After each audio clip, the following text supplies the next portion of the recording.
নমস্কাৰ জনাইছো সকলোকে মোৰ অন্য এটি ভিডিঅলৈ সকলোকে স্বাগতম কালি আছিল দেওবাৰ হেয়ে আমি ভাবিলো খানাপাৰাৰ ভেটেৰিনাৰী ফিল্ডত চলি থকা অসমী সৰস মেলা চাই আহোঁ বুলি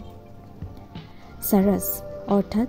cell of articles of rural artisan society এই মেলাখন অৰ্গেনাইজ কৰিছে মিনিষ্ট্ৰি অফ ৰুৰেল ডেভেলপমেণ্টে এই মেলাখনৰ জৰিয়তে আসলতে বিভিন্ন আৰ্টিজান সকলক এটা প্লেটফৰ্ম দিয়া হয় যাতে তেওঁলোকে ডাইৰেক্ট কাস্টমাৰৰ লগত ইন্টাৰেকচন কৰিবলৈ সুবিধা পায়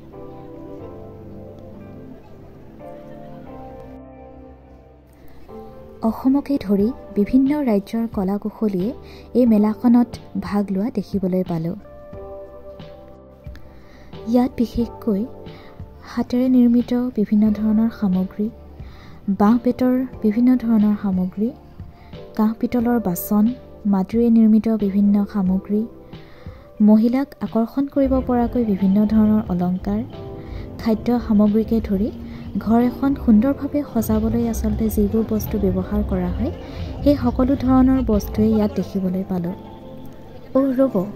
পাট মুগাৰ আৰু বিভিন্ন ধৰণৰ বস্ত্ৰৰ কথা ক'বলৈ দেখোন আপোনালোকক মই পাহৰিলোৱে বিহুত ব্যৱহাৰ হোৱা গগনা হুতুলি টকাও ইয়াত ৰখা হৈছে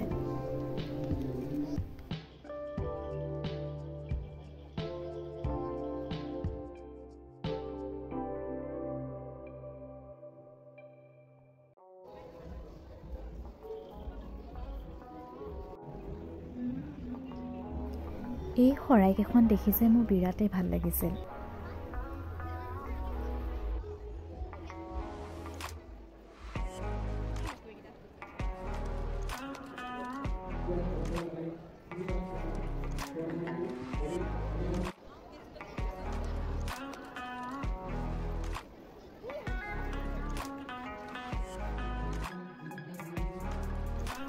আমাৰ মা আৰু মাহীও নিজৰ পছন্দৰ বস্তু বিচৰাত পুৰা ব্যস্ত হৈ পৰিছে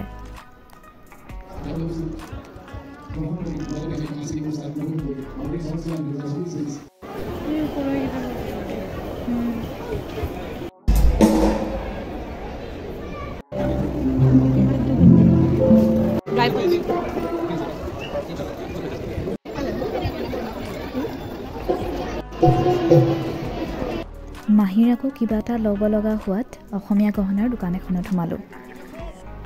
তাৰে মানুহজনে আকৌ আমাৰ মাক বুজাই আছে এইবোৰ হেনো সকলো আগৰ দিনৰ ডিজাইন আৰু এয়া মাজে মাজে তৰালি শৰ্মা বাইদেউৰ সুমধুৰ কণ্ঠৰ গীত আমি উপভোগ কৰিলোঁ এয়া আমাৰ বাচ্চা পাৰ্টি দেই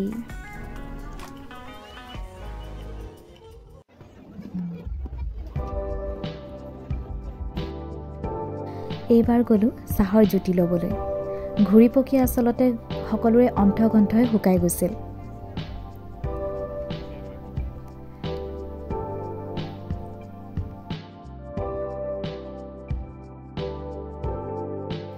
এয়া চাৰিওফালৰ পৰিৱেশ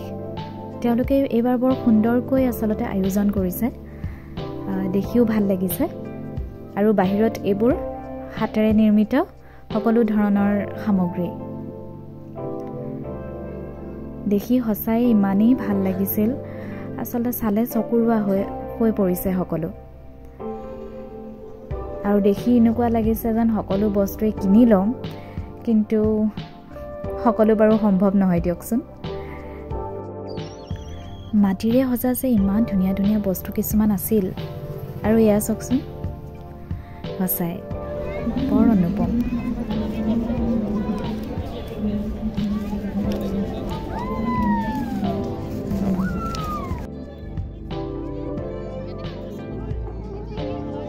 এই সকলোবোৰ সামগ্ৰী আহিছে ৰাজস্থানৰ পৰা মানুহগৰাকীক সুধোতে ক'লে তেওঁ ৰাজস্থানৰ বুলি বস্তুবোৰ চাই চাই সময়বোৰ কেনেকৈ পাৰ হ'ল গমেই নাপালোঁ অৱশেষত কেইখনমান ফটো আমিও ভালকৈ তুলি লৈ ঘৰলৈ বুলি ৰাওনা হ'লোঁ আজিলৈ ভিডিঅ'টো ইমানেই আশা কৰিছোঁ সকলোৱে ভাল পাব আৰু যদি ভাল পাইছে এটা লাইক আৰু কমেণ্ট কৰিবলৈ নাপাহৰিব নেক্সট ভিডিঅ'ত লগ পাইছোঁ বাই বাই